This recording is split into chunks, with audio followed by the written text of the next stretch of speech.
All across the ice belt, there's a common species that is chased by anglers, the crappie. Oftentimes, anglers travel hours down backroad logging trails in pursuit of the best bites. But the truth is, the biggest crappies and the sickest bites are all much closer than you think. They're all located in the Twin Cities metro area.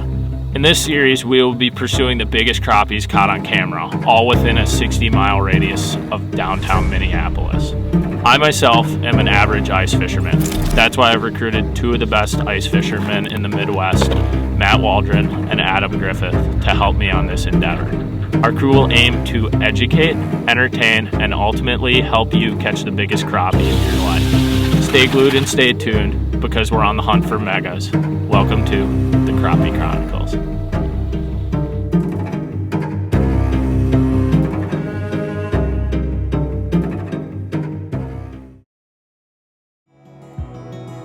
The Crappie Chronicles is presented by Vexilar and filmed in collaboration with Amped Outdoors, Icehole Power, Thorn Brothers, and Clam Outdoors. Lake Minnetonka. What a special fishery. Lake Minnetonka is a pretty cool lake. It really is kind of the crown jewel of the Twin Cities, maybe even the state. People love it, people hate it.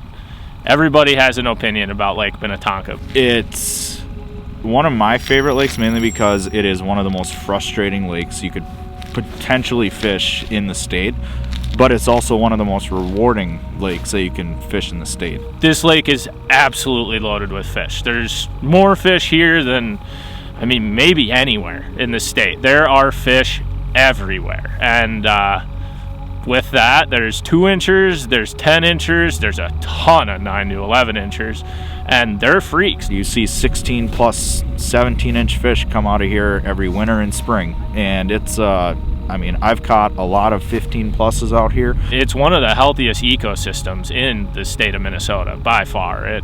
This whole watershed around here is insane. It's absolutely amazing how many fish are actually in this lake. If I was going to recommend you watch this series and think of where should I learn from this series to go, take some of these skills and catch fish, come to Minnetonka. It's really cool because it suits almost every style of fishing. Deep, shallow, weeds, rocks. It's a lake that absolutely has everything. It's a great place to bring the family, practice selective harvest, keep those 9 to 11s, and you'll get lucky every once in a while and get into those 14, 15, 16s. There truly are wall mounters out here, and there's probably a lot more of them than we think there are, and they are very elusive and very smart. It's just one of those lakes that I feel like a lot of people stray from because it's very intimidating, because it is a very large fishery and there's so much water, and every different bay is its own ecosystem. It receives a ton of pressure. There are so many people out here ice fishing. You can go by any basin and it's loaded with fish houses. But the thing is, the fish don't seem to care that much. Don't let that scare you at all. Or I shouldn't even say scare you, but don't let that intimidate you, because there's fish everywhere in this lake. It is impressive. The biggest thing out here is remaining mobile and moving, because these fish move all the time. They never really sit in a single place. So don't be intimidated by seeing so many people out here. You can go right into that area where all the hard houses are and just absolutely whack them, and you can find little other inconsistent little basins that aren't as big, kind of off the wall type stuff, some areas that are a little bit harder to get to, and you can be completely alone and by yourself and absolutely whack fish. So Lake Minnetonka is a very special place. It can humble you, it can reward you. Most often it humbles you, but it can give you some of the best days of your life, and that's why you always come back here.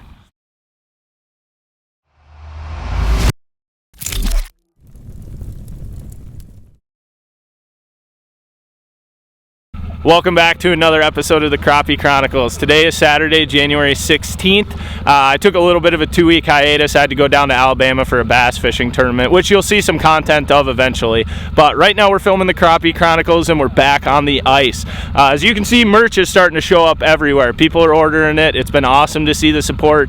If you want to get yourself some Crappie Chronicles merch, we have a couple different options. Hit the link in the description below and go check it out. We appreciate the support. Post some pictures. Hashtag the Crappie Chronicles, tag me, Griff, and Waldo. We want to see you all wearing it. We really appreciate everybody kind of getting behind this idea. Now today, I think a lot of you have been waiting for this episode. We are on the crown jewel of the Twin Cities. We are on Lake Minnetonka. Lake Minnetonka is a fantastic crappie fishery, arguably one of the most pressured lakes in the state, if not the most pressured. We're fishing with some new buddies today who are kind of part of the clam family, and I'll introduce them to you fairly soon as well. They are all hammers, and they're gonna help us get after it. But I'm a little late. The ice has been pretty good out here. It's a little sketchy in spots, so make sure you check. Right now we're parked with trucks on the ice, but we're gonna grab some wheelers, and I believe one of them's got a snow dog, so that's pretty dope. I haven't seen one of those before, but we're gonna get ripping out there and we're gonna get after it on the crown jewel of the Twin Cities, Lake Minnetonka.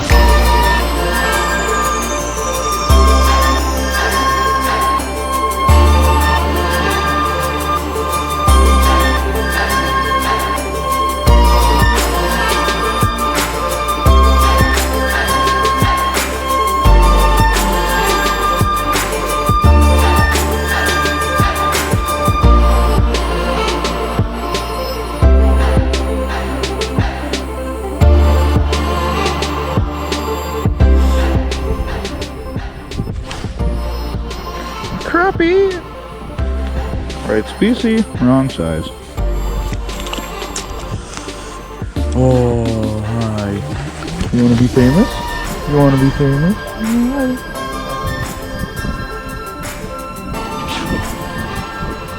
Yeah. Oh, a little bit better.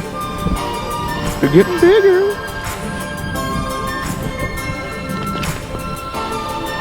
Well, we're out on Minnetonka right now, as you can tell.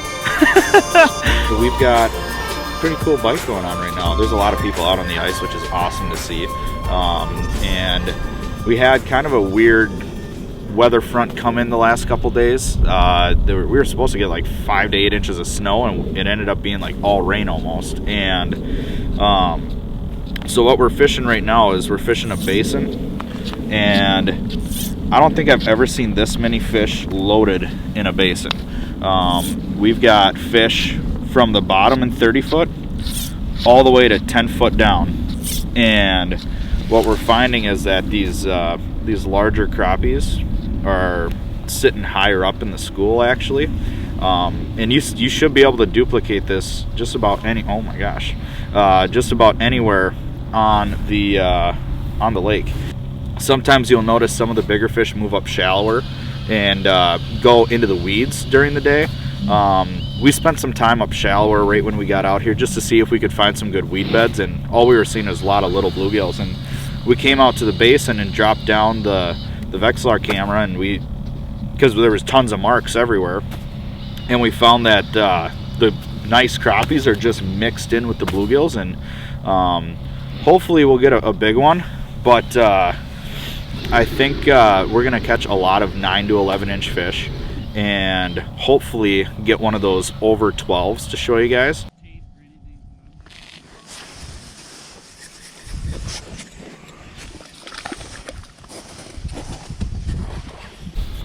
What do we got going on, Griff? Catching crappies. That's what we got going on. About a 9-incher. There's I don't know, there's like 10 feet of them down there. But we're just trying to find where the bigger ones are in the school, because pretty much this whole basin is loaded, but there'll be some part in the basin where the bigger ones will sit. We're looking for that right now. All right, we are out on the ice. We've been hopping around a little bit. We're sifting through some fish, trying to locate a bit bigger average. There's just so many year classes on Minnetonka. It's such a healthy fishery, which we're going to talk about today. But we are also out with the KnockOutDoors group. That would be Andy, Danny, and Mao. And they're a unique group that also, you know, film some shows and get out fishing, and they really bring the communities together.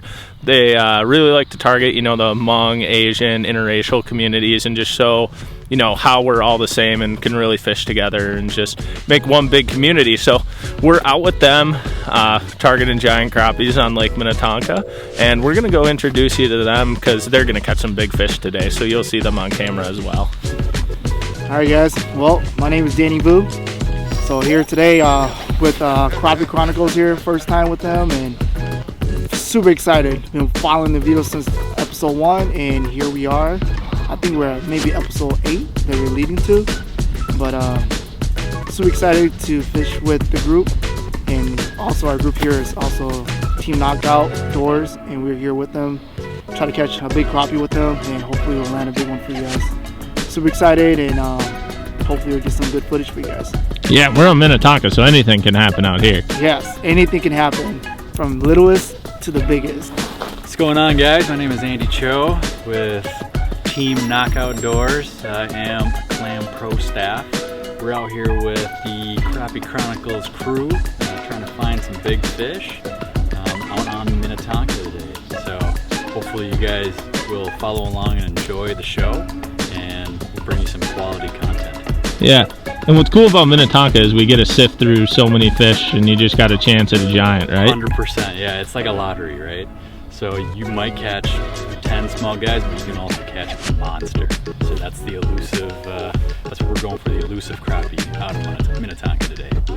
Hey guys, my name's Mao, and I'm out here with the Crappie Chronicles. I'm out here with Bart and Waldo and GRIFF, and it's been good. We got a lot of crappies here in this area, and we're going to try to sift through them, and hopefully later on we can get something good for you guys. So, you know, if you guys are enjoying the Crappie Chronicles, click like, subscribe. And you're the editor for KnockOutDoors, right? Pretty much, yeah. Yeah. So go check out their stuff too. Yeah, come check out our channel.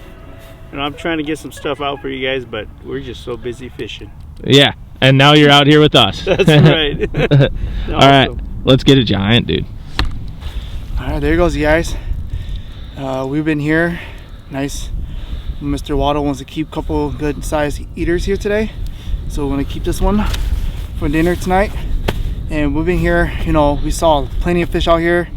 We're just drilling a bunch of holes here, and I caught this guy on top of the fish that we've been catching here today. So there's a lot of fish here, and try to work with the fish, and this guy, I've been playing with it, and the top ones are the big ones, so waiting for the shallow top of the fish. So we're about 22 feet of water, and I caught the fish about 10 feet.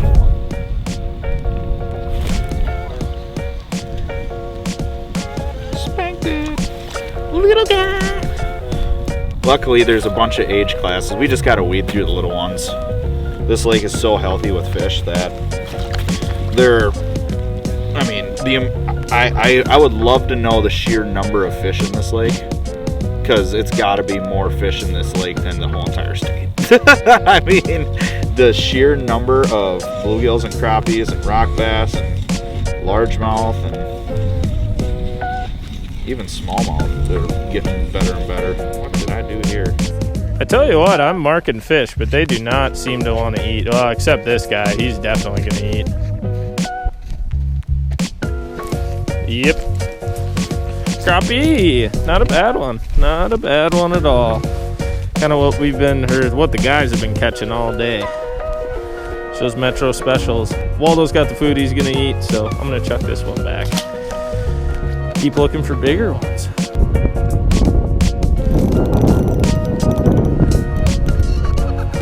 Slap.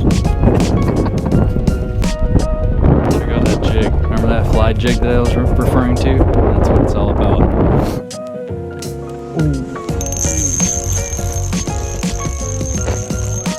That's a decent one too. That's a decent one.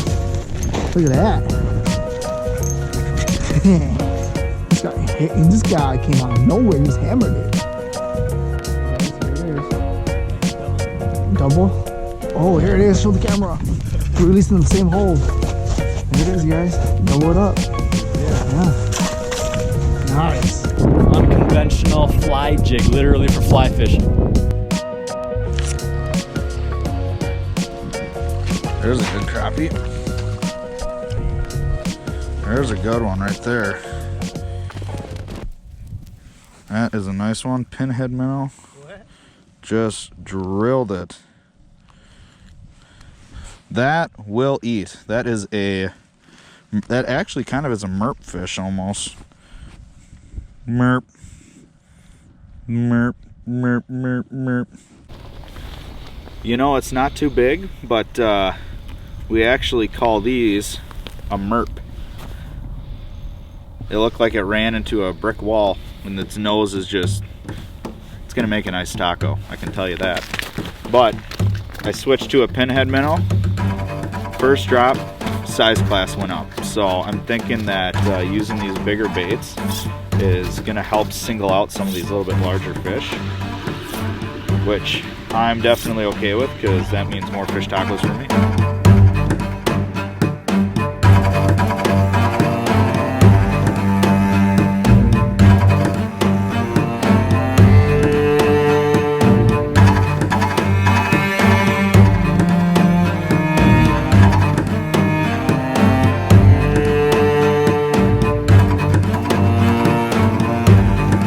Going on, guys? It's Andy.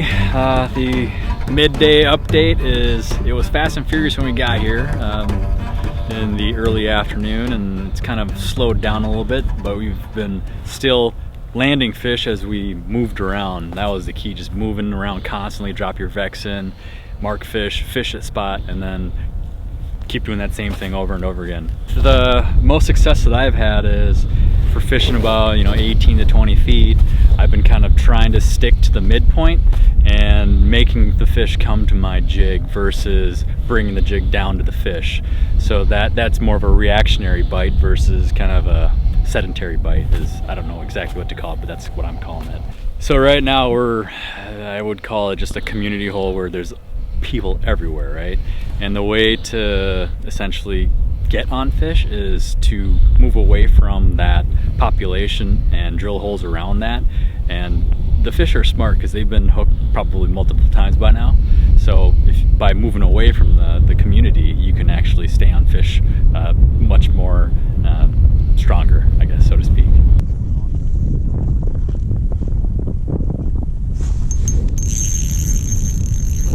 Oh, what are you? Why are you fighting like this? Oh, it's a nice crappie. Oh yeah. Slam. There it is. Right on top again. What do we got going on, boys? Yeah, there it goes.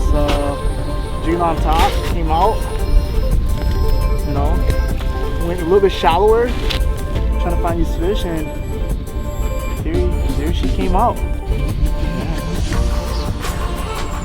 Nice, dude. Yeah. So we've just kind of been bouncing around out here. Went from deep and then move on down shallower, and it came right on top, smacked it. First biggest one today so far. Still a lot of timing, but we were in a deep area, and then now we started to move just a little bit shallower, get away from the smaller ones, and then we're a little shallower, like maybe about 20, because before we had 24, 22ish, and then we went on to 20, and there they are. Less fish, but bigger quality fish here. So we're gonna do a catch and release on this one. Boom. Nice job, dude. Thanks. Appreciate it. That's a good one. Let's get some bigger ones. Yeah.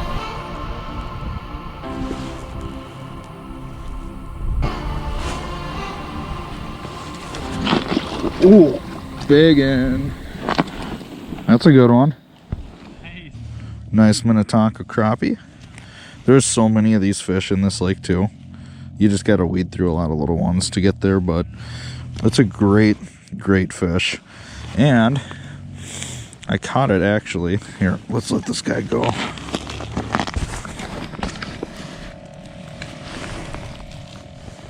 Bye-bye. And I caught that on a pinhead minnow. That is the 1/16 ounce size. It's a great size for bluegills and crappies. They make a variety of sizes in this guy. And no bait. And that little clacker kind of just helps call them in. My red hook is already getting paint chipped off of it because we've caught so many frickin' fish on these guys. Spoons, very effective in basins. I absolutely love them. They catch fish quick, they get down nice and fast, and that bigger profile can help trigger some larger fish. Oh, here it is. It's got some more. This one didn't even tug. Oh, what the heck? No way. This is a little heavy. Oh, another nice, decent, not big, but yeah, those are crappies, man. There's some good, decent eaters. Let's go. We have plenty already now. Let's go. Okay, so out here on Minnetonka today, one thing that we have noticed is that we're fishing in this big basin area, and there are fish absolutely everywhere. And when we're staying on these pods of fish, we've actually been utilizing a couple of the features of the frequencies on the FLX30. And so one of the really nice things is you can widen out that cone angle by going to your lower frequencies, so your 180 and 200 kilohertz, even the 160, and you can widen out that cone angle, allowing you to see around your area, just to, you know, quick check to see if you have any fish coming in from the side. And then while we're actually fishing, we're increasing the frequency to about 225 to 275, you know, getting a little bit more precise cone angle, allowing us to have better sizing of our fish and the jig as well, and really focus on what's directly below us. So we've just been utilizing a couple of those frequency features and pairing them up with the medium power and low power. It's been absolutely awesome today so far. It's definitely helped us catch a couple more fish, that's for sure.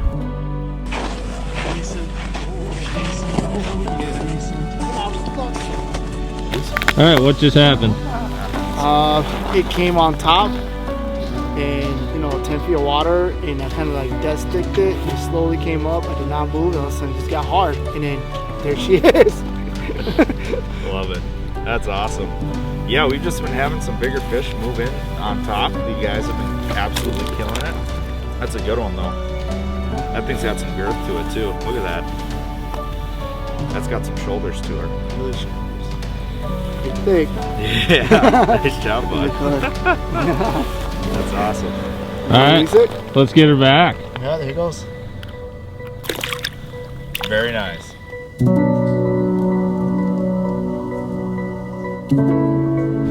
As you guys can see, we're back at the ramp. We really thought the night bite was going to kick off, and it did not. It did not. At all. Very like slow. It was very bad. Like unbelievably bad. But this is kind of Lake Minnetonka. You beat the crap out of 9-11s, which we did today. We caught a ton of nice fish. We didn't get a giant, which we thought we were, but I know I had a lot of fun. These guys had a lot of fun. I barely caught fish. I barely caught any fish. I filmed basically the whole time. So we're going to talk to these two guys about how their day went. How was your day, boys? Hey, the day went awesome.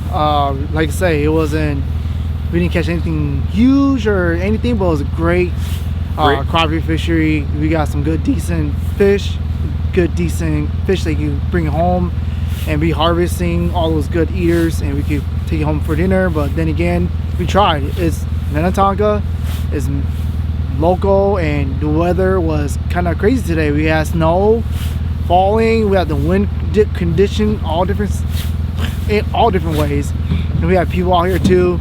So you know, we have up and down pressure going all around, but you know, overall it was great. We caught plenty of fish out here today. It was kind of a long day, a grind. We caught tons of fish, bonded with the Crappie Chronicles team. It was a great experience, and I know these guys are pretty pumped to film their finale.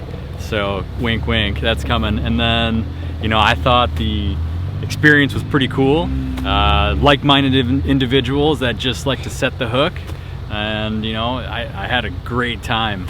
Again, Minnetonka is an amazing fishery. I kind of call it the Lake of the Woods of the cities, but that's what I call it, and it's a good lake, and it produces year after year. You just have to put some work into it for sure. To kind of piggyback off what they said, we went through a ton of weather changes today, but we really showed you Minnetonka is an incredible fishery. We caught a ton of great quality fish today to eat, to bring home, and this is a wonderful place to come bring your family or really get into ice fishing with also having the chance of filming, or the chance of catching a giant, I should say.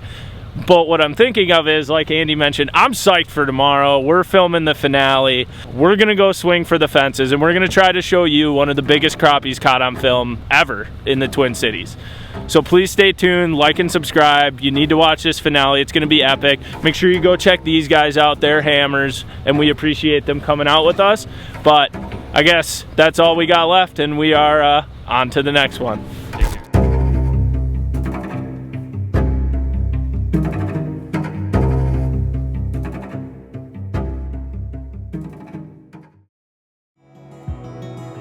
The Crappie Chronicles is presented by Vexilar.